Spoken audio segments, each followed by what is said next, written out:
Hi there, this is Fred FR5ED here with the Silent 5 and a beer review. This is one I cannot believe I haven't reviewed. I swore I had. I looked through all my reviews, haven't found it, so if somebody uncovers it, let me know, but I can't find it. And it's one of my favorites. It's seasonal, and I mean, it seems to be very hard to find when it is around in season. And it's by Terrapin.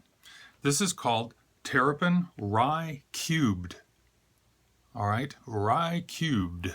And I'll explain a little bit more about that in a moment. But, I've had plenty of Terrapin Hopsecutioner. Was not a big fan when I first tried it a few years ago. Tried it again several months back and found it, hey, that's a decent, go-to IPA. So I get that from time to time now. Don't know if their formula changed or something changed, or was it just my palate doing a little taste shift, as it seems to do from time to time. And then they have another one. I can't remember what it is now, but that I like. Okay, but this one I got a hold of last year and went crazy over it. It is not inexpensive. A 4-pack I think is $13, either $12.99 or $13.99. So, it's not inexpensive. It's over $3 a bottle, if I did my math correctly there. This is classified, of 3 different ways. They say on the bottle that it is triple rye India Pale Ale. Well, does that mean it's got triple the rye and it's just an IPA? Well, at Rate Beer, under the commercial description, it says it's part of the Monster Beer Tour. That's a seasonal thing. But rye beers have been a part of their brewing arsenal from day one. They have one called Rye, and I've had that Rye Pale Ale, I believe it is. That's quite good. Rye Squared, haven't had that one. Be interested in trying that. And now Rye Cubed, and they say triple IPA. So Terrapin is calling this a triple IPA. It is 10.7% ABV, so I wouldn't argue with them based on that. Rate Beer doesn't call it a triple IPA. It calls it an American Strong Ale. Okay, well, that happens a lot. I've seen that with Lagunitas, with the Undercover Investigation Shutdown Ale. Lagunitas sucks. One or more of those in there gets classified as an American Strong Ale. I think it's kind of a catch-all category. But anyway, on Beer Advocate, they classify it as a double or an imperial IPA, an American double or imperial IPA. So there's 3 different, possibly 4 classifications. Anyway, it only rates an 85 over on Beer Advocate. That's only after 51 reviews, but still. And then back to Rate Beer, it rates an 89 overall, but a 61 in style. Of course, this is American Strong Ale. Who knows what exactly that means. The point being, I have had this on a number of occasions. I would say, let's say 4-pack, 5, 7, 8. I think I've had probably 7 or 8 of these. Just a few in the last couple of months.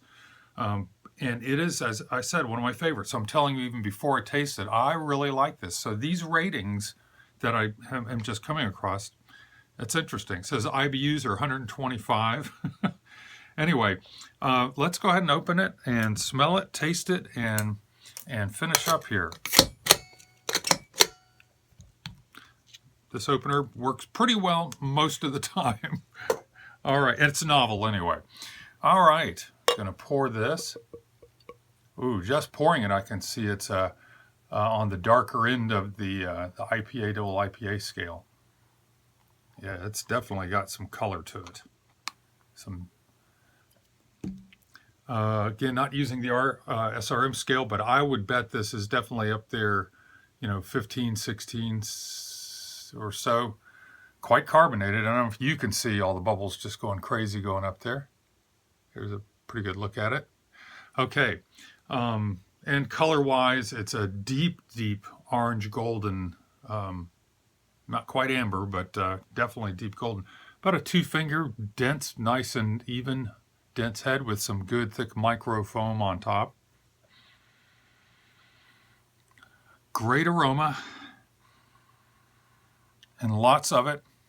At 10.7%, I think I'd be being hit a lot with the alcohol. I can detect it, but it's not like that burning, ever-present smell that you get sometimes in the higher gravity beers.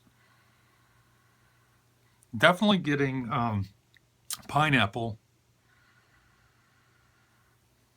and citrus, so I'm getting that tropical and citrus blend. And I'm definitely getting some malt in there too. Now, you're definitely going to have some rye. So I don't pick that up in the aroma because it's mostly just these juicy hops. All right, a taste.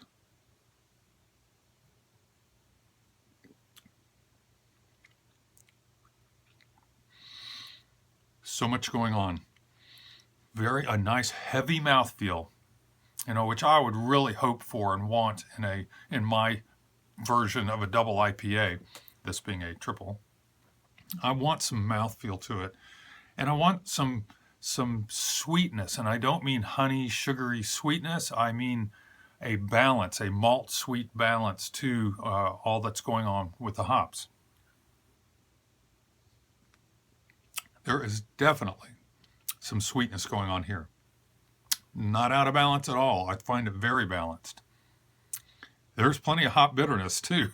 At 125 IBUs, it would seem that it would just turn your mouth inside out. And that bitterness is lingering after the flavor and everything starting to fade. There's hop bitterness on the roof of my mouth, the tip of my tongue, the sides of my tongue, probably on my teeth, and down to about here. There's good amount of hop bitterness, but it's not out of balance. But you will not wonder if there's enough hops in this.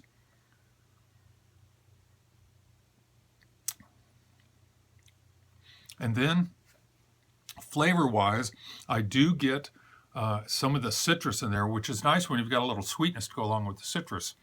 That definitely makes that interesting. But behind all that, what I keep calling sweetness, there is not a stringency, but a definite dryness too, a little bit of a spicy, peppery, and dryness, and that's the rye, I'm sure, because rye tends to add a little spice and some dry sensation.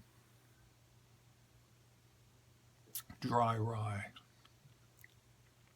To me, that is really good. I do like it. All right, that's it. I've waxed eloquently and maybe not so eloquently. This is Terrapin Rye Cubed, Triple IPA, Double IPA, American Strong Ale, whatever you want to call it. Try it. I like it. And I'm Fred, FR5ED, and I approve this message.